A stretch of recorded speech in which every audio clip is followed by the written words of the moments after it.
My sister announced her pregnancy with my husband at my birthday dinner, expecting me to collapse. Instead, I raised a toast. I revealed the results of the fertility test he took last month, and suddenly, everyone knew.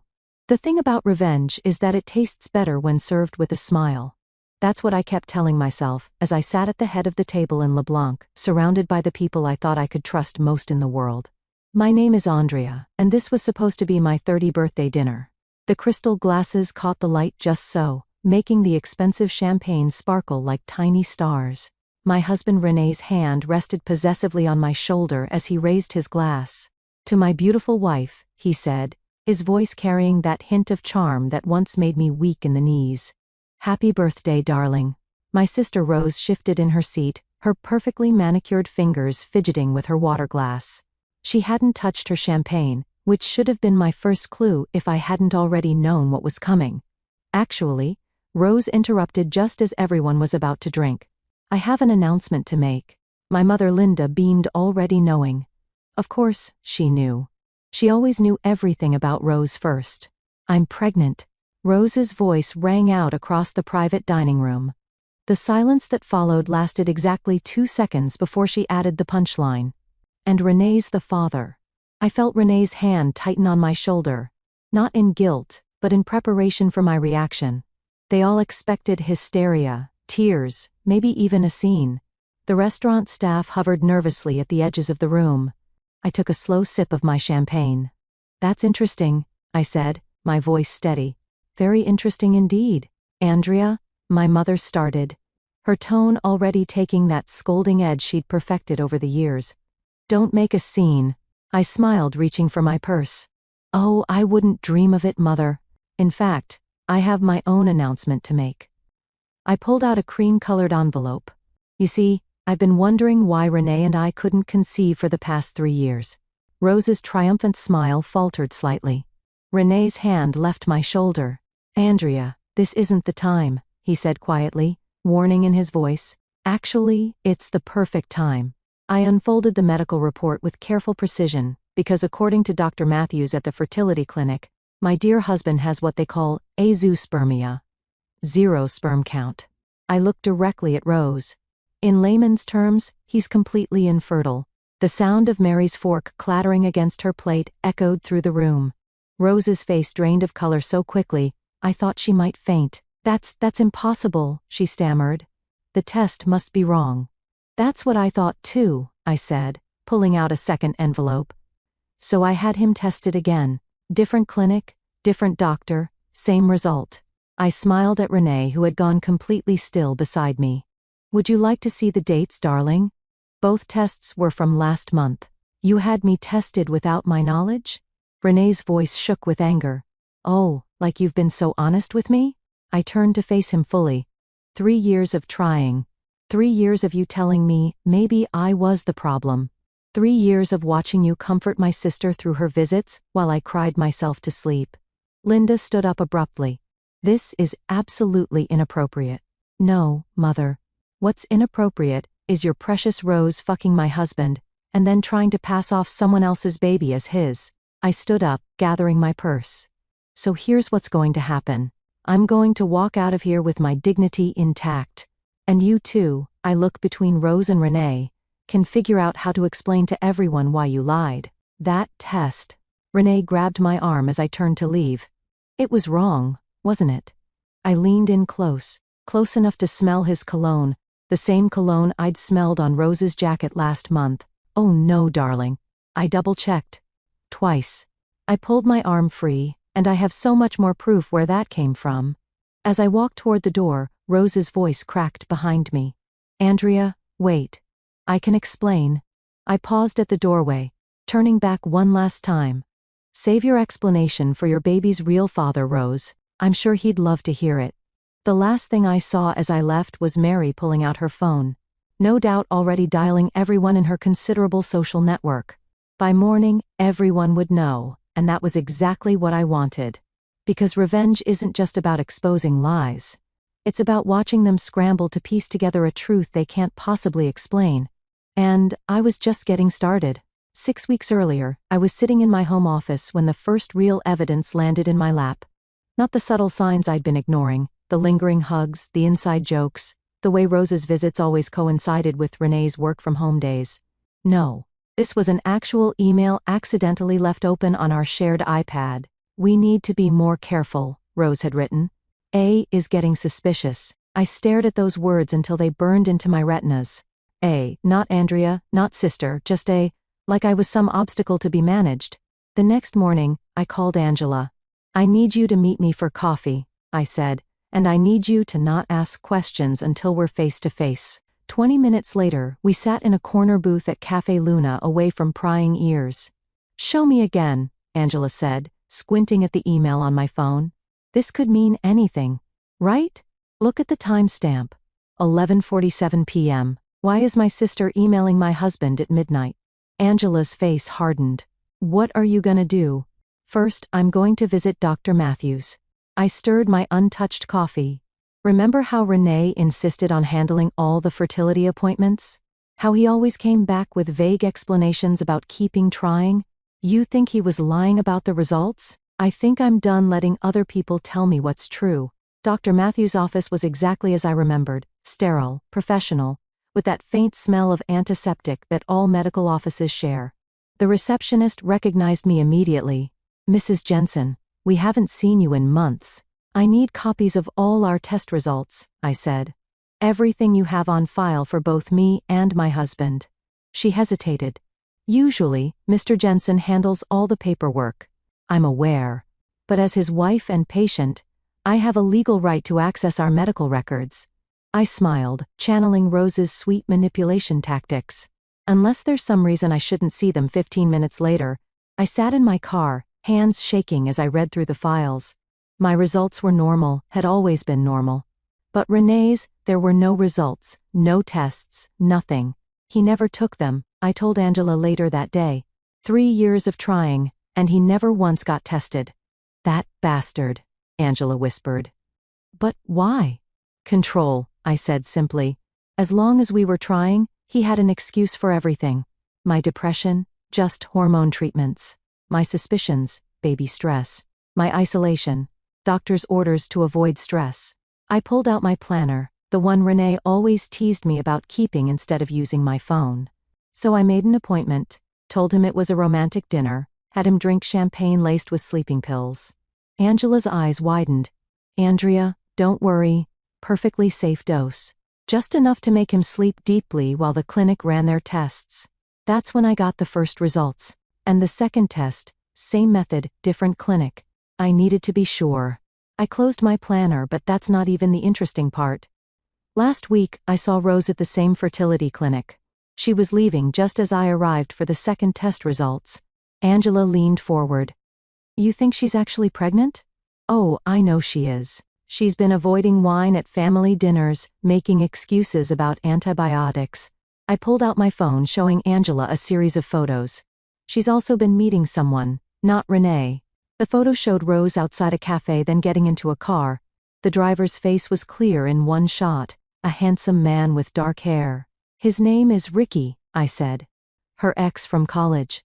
I found him on social media. They've been liking each other's posts for months.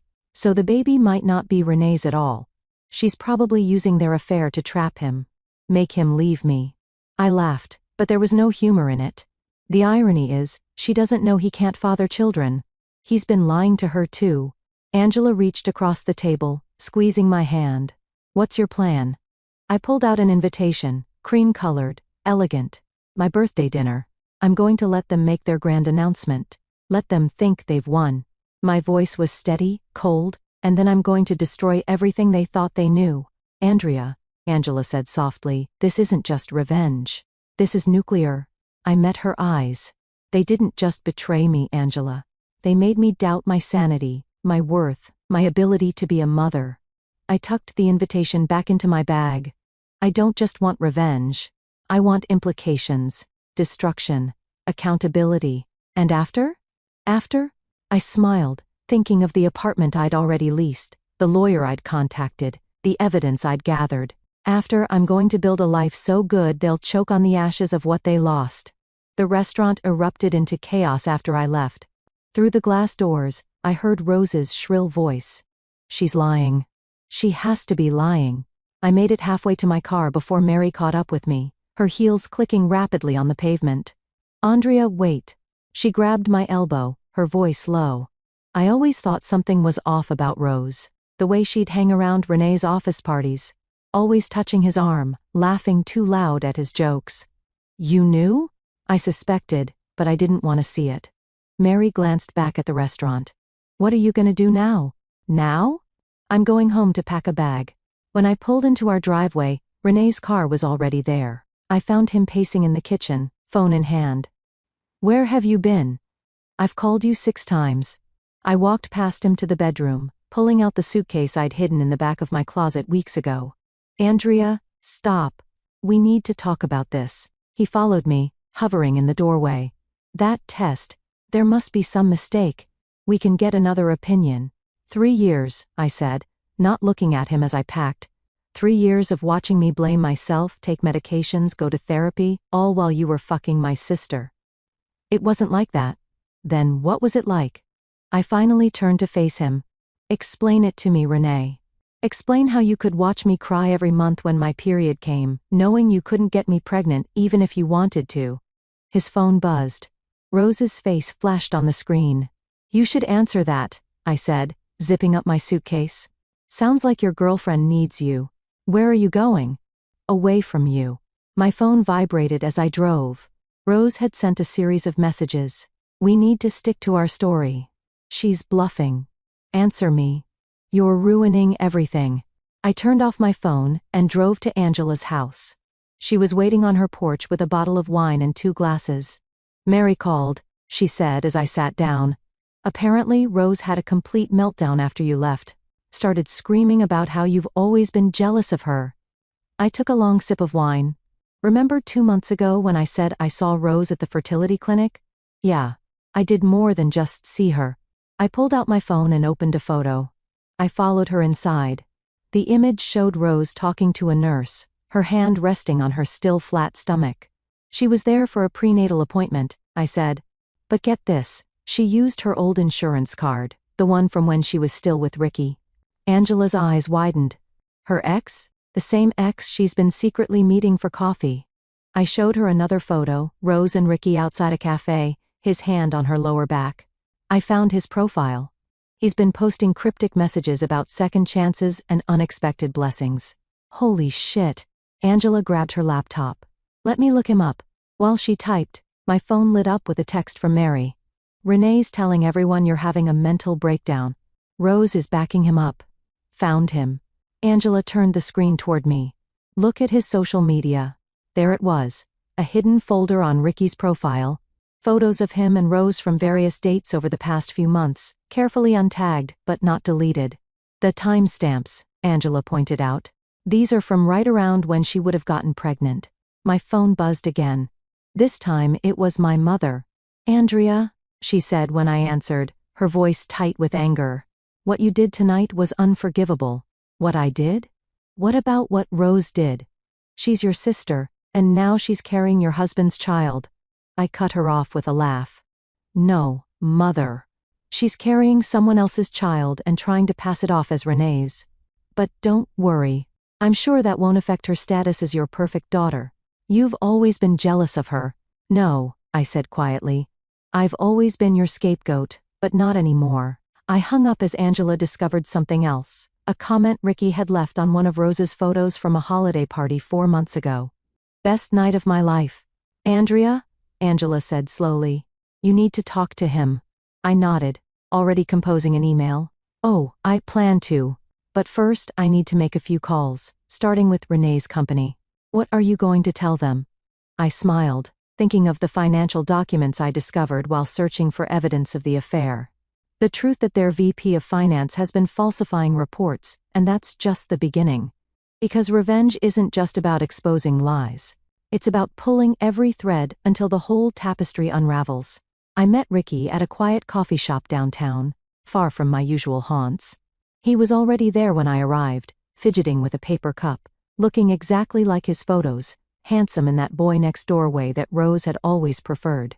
Thanks for meeting me, I said, sliding into the seat across from him. I'm Andrea, Rose's sister. He wouldn't meet my eyes. Look, I'm not sure what this is about. I think you know exactly what this is about. I placed my phone on the table, screen up, showing a photo of him and Rose outside the fertility clinic. 4 months ago, holiday party at the Grand? Ring any bells? His face paled. She said she was single. Of course, she did. I took a sip of my coffee. She's pregnant, Ricky, and she's trying to pass it off as my husband's baby. He knocked over his cup, coffee spilling across the table. She's what? Pregnant. About 4 months along, I'd say. Interesting timing. Wouldn't you agree? Ricky grabbed napkins, mopping up the spill with shaking hands. We used protection. She said she was on birth control. Rose has always been creative with the truth. I pulled out a document. I need you to sign this. What is it? Consent for a paternity test, just in case. He stared at the paper for a long moment. If I sign this, Rose will know I talked to you. Rose is already going to lose everything, I said quietly. The question is, do you want to know the truth? He signed. Meanwhile, across town, Renee's carefully constructed world was crumbling. His assistant forwarded me an email chain. His colleagues were avoiding him. His boss was reconsidering his position, and the board had called an emergency meeting. I'd sent them an anonymous tip about the falsified reports, along with copies of his fertility tests and a carefully worded suggestion about trustworthiness. My phone buzzed with a text from Angela. Rose just showed up at your mom's house. Full waterworks. I drove there, parking across the street. Through the living room window, I could see Rose sobbing on the couch, my mother patting her hand, the perfect victim as always. I walked in without knocking. How dare you? Rose sprang up, mascara streaking her cheeks. You're trying to ruin my life. You ruined your own life, I said calmly. I'm just exposing the truth. Truth? My mother stood up. The truth is, you're trying to hurt your sister because you couldn't keep your husband happy. Really, Mother? That's your take? That I somehow forced Rose to sleep with my husband? You were always so cold, Linda spat. So focused on your career. What did you expect? I laughed. The sound sharp and bitter.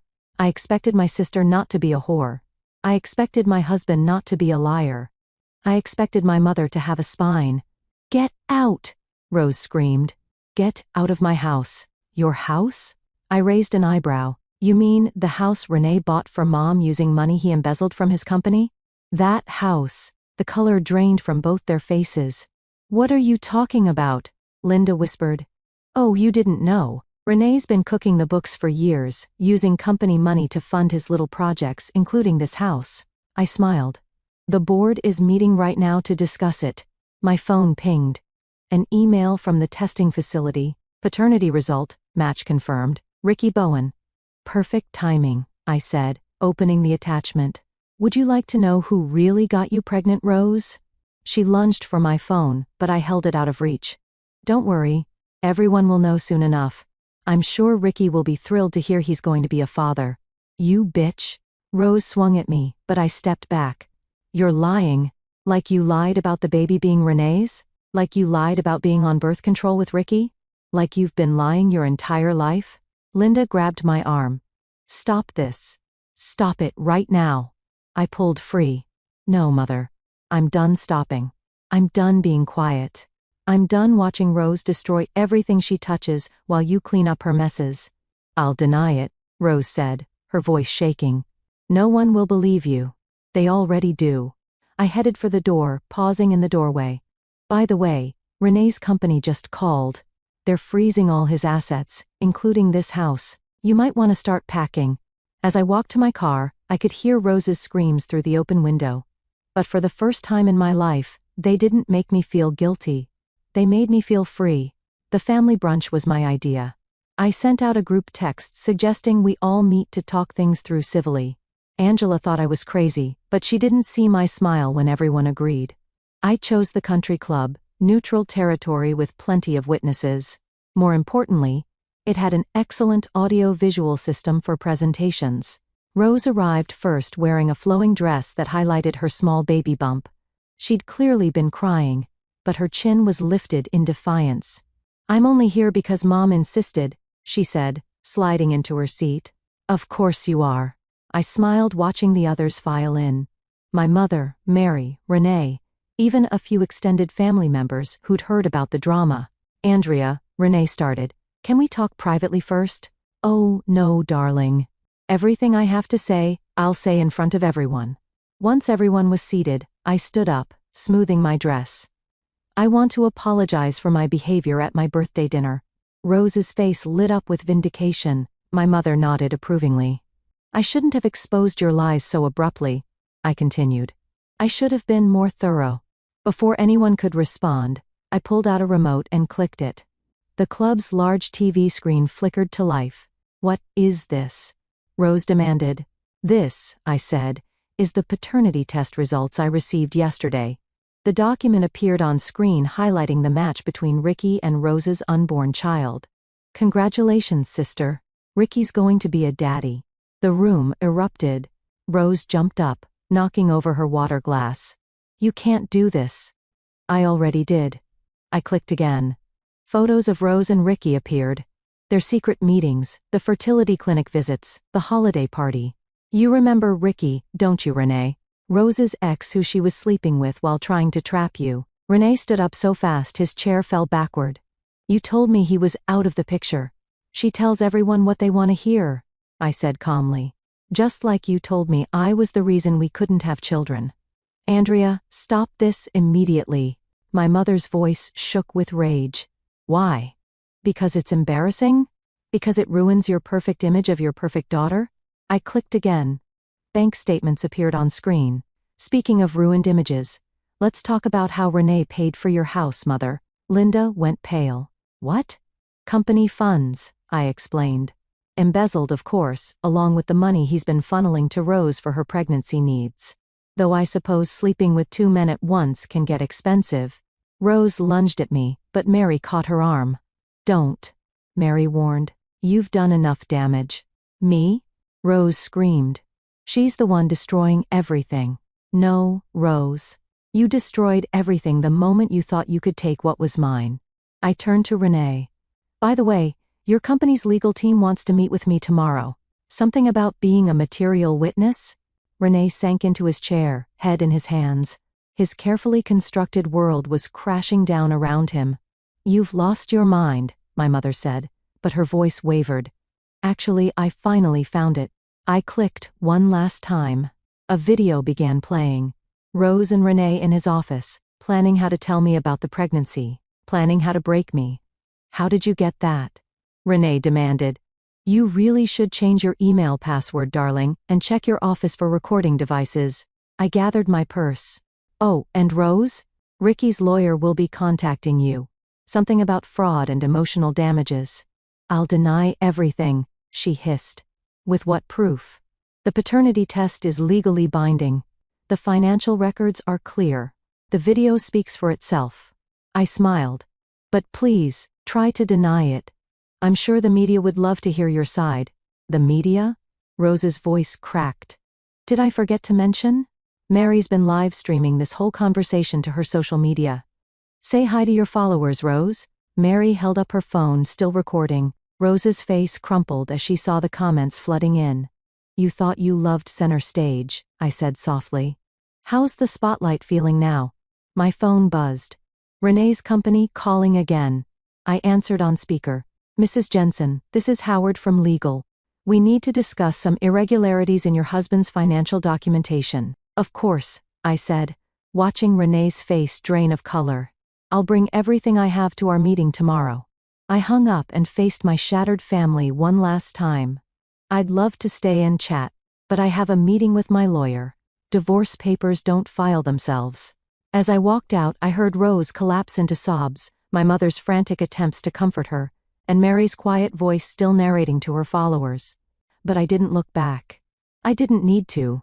The truth was finally out, and it was more devastating than any lie they could have told. My mother showed up at my temporary apartment the next day, uninvited and unannounced. She looked older than I'd ever seen her, the weight of scandal aging her overnight. We need to talk about what you've done, she said, pushing past me into the living room. What I've done? I closed the door quietly. Not what Rose did? Not what Renee did? I always feared you'd inherit your father's coldness. She sat down, smoothing her skirt with trembling hands. This calculated revenge, it's exactly what he would have done. Don't you dare compare me to him. I remained standing. He abandoned us. I'm protecting myself. By destroying your sister's life, your husband's career, they destroyed themselves. I just exposed the truth. My phone buzzed, Angela texting that she'd found something else. Before I could read it, my mother spoke again. Rose is devastated.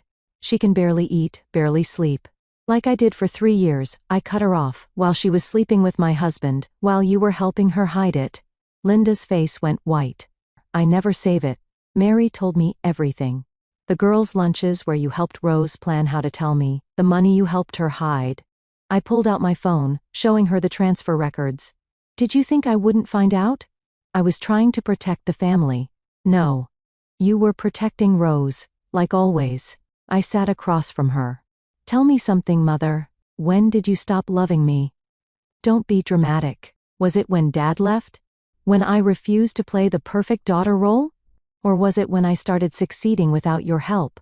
The silence stretched between us until Angela burst through the door waving papers. Andrea, you need to see this. Oh, she stopped short at the sight of my mother. Sorry. I didn't know. It's fine, I said. What did you find? Angela glanced at Linda before continuing. Renee took out a loan in your name. $50,000 transferred to Rose's account 3 months ago. My mother's sharp intake of breath confirmed what I'd suspected. You knew about this too, didn't you? Rose needed help, Linda whispered.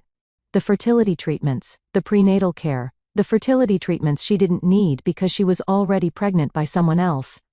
I laughed bitterly. Or the prenatal care she charged to Ricky's insurance?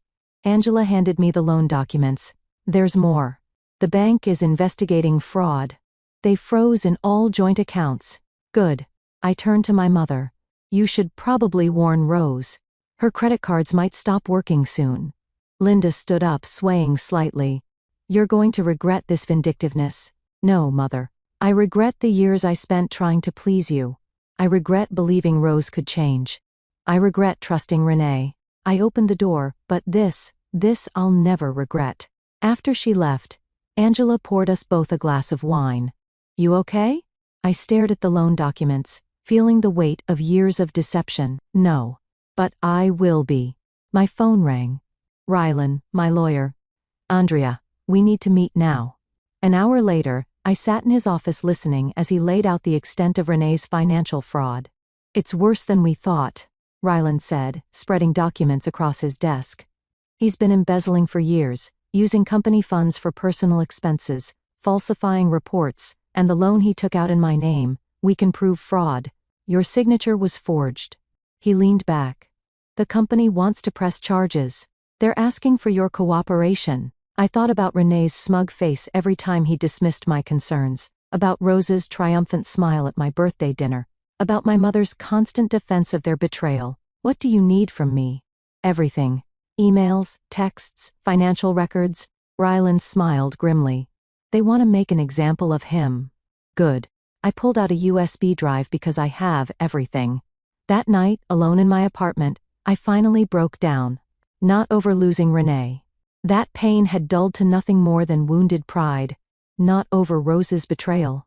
I'd always known she was capable of it. No. I cried for the years I'd wasted trying to be the perfect daughter, wife, sister, for the family I thought I had, for the life I'd built on lies. My phone lit up with a text from Angela. Turn on the news. There it was. Renee's company announcing an internal investigation into financial fraud. Rose's social media accounts going dark after a flood of negative comments. My mother's country club membership being reviewed due to recent events. The carefully constructed facade was crumbling, and beneath it lay the ugly truth. They had all chosen their roles in this drama. Now they had to face the consequences of their performance. The security alarm woke me at 3 a.m. I was already reaching for my phone when I heard glass breaking downstairs. Andrea, Renee's voice slurred in angry. I know you're here. I pressed the emergency button on my phone, the one Rylan had insisted I install after filing the restraining order. Then, I called Angela. He's here, I whispered. Renee broke in. Police are on their way, she said. Don't engage. Stay in your room. But Renee was already stumbling up the stairs, his footsteps heavy and uneven. You ruined everything, he shouted. My job, my reputation, your ability to steal money? I called back, grabbing the baseball bat I'd started keeping by my bed. Your chance to play happy families with my sister? He appeared in my doorway, disheveled and reeking of alcohol. You think you're so smart, he sneered. But you're just a cold, bitter woman who couldn't keep her husband happy, and you're just a pathetic thief who couldn't keep it in his pants. I held the bat ready. Get out before the police arrive. He lunged forward, but years of drunken behavior had slowed his reflexes. I dodged easily, bringing the bat down on his knee. He howled in pain, crumpling to the floor just as police sirens wailed outside. You broke the restraining order, I said calmly, watching him writhe. That's going to look great in court. The police burst in moments later, weapons drawn. Renee was still cursing as they cuffed him, reading him his rights over his drunken protests. You'll want to add breaking and entering to the charges, I told the officers, pointing to my security cameras. I have it all on video. The next morning, Angela arrived with coffee and news. Rose's influencer status is tanking. She's lost half her followers overnight. How tragic, I said, scrolling through the headlines. Maternity queen Rose Holland exposed in family scandal was trending. She's been trying to damage control, Angela continued, claiming it was all a misunderstanding that you're mentally unstable. Is that why she's been hiding from Ricky's lawyers? I showed her an email from Rylan. They're filing a civil suit. Apparently, lying about paternity for financial gain is frowned upon. My phone buzzed. A text from Mary. Rose just tried to get into the country club. They revoked her membership. She had a meltdown in the lobby. Your sister always did love an audience, Angela said. Speaking of audiences, I pulled up a local news website. Renee's arrest was front-page news, complete with his mugshot and details of the financial investigation. Have you heard from your mother? She's been calling non-stop. I showed her my blocked calls list. Probably wants me to drop the charges against Renee. Save the family name. Some family?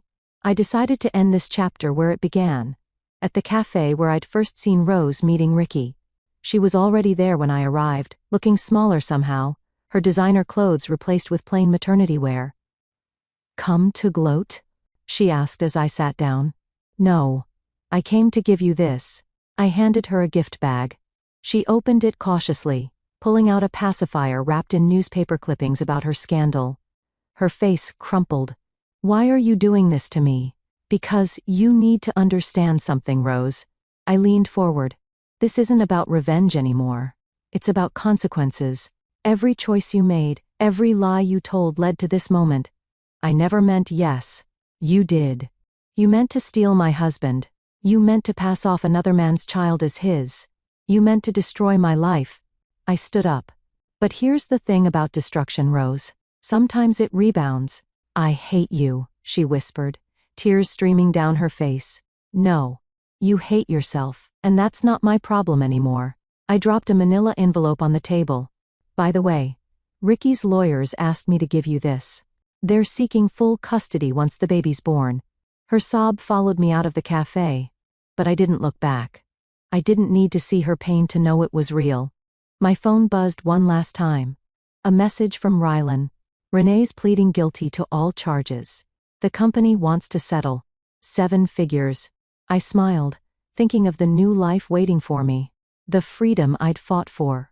The peace I'd finally found. Because sometimes the best revenge isn't just exposing the truth.